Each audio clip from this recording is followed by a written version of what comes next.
Less than 2 days since Donald Trump won the presidential election, Americans are still processing the results. The campaign left deep divisions across the country, tearing apart relationships with family, friends, and neighbors. So how do we begin to repair them?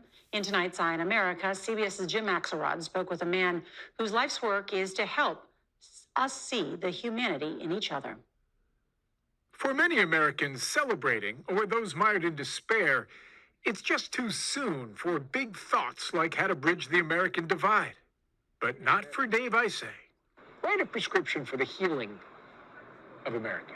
The only word that matters is proximity. We've got to stay in contact with people, even if we disagree with them vehemently. Isay's got one of the more challenging jobs in America at the moment, trying to get us to take one small step closer.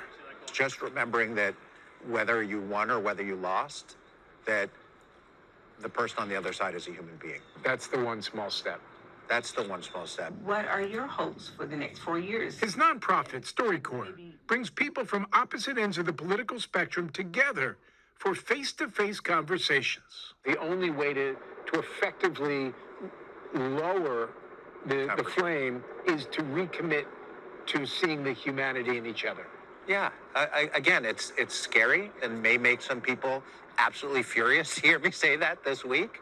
We've got to take a step away from this abyss that we're standing on. After a campaign where $11 billion was spent painting the other side as extreme, he's got some advice for us.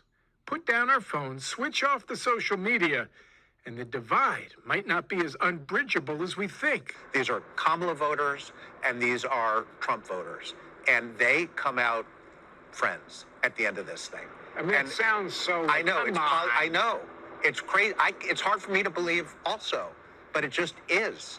In July, we watched a liberal, Gary Sneed, and a conservative, Patrick Kleber, sit down and see the humanity in each other. Today, we asked them what their advice was for us post-election. Patrick, if I hear you correctly, you're saying there's a lot more that unites us than divides us. Yes, I think on an individual basis, yes. No one is saying it's easy. Patrick, you don't believe in gay marriage. Gary, you have a gay child. How do you work past that and stay connected? That disagreement doesn't have to lead to complete fracturing and putting up walls between people. Gary?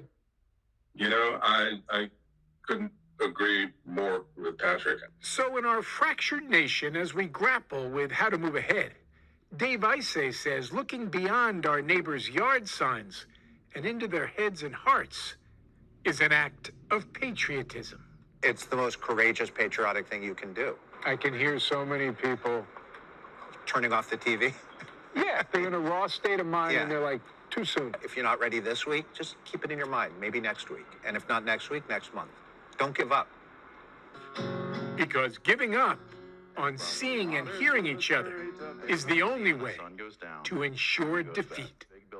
For Eye on America, I'm Jim Axelrod in New York.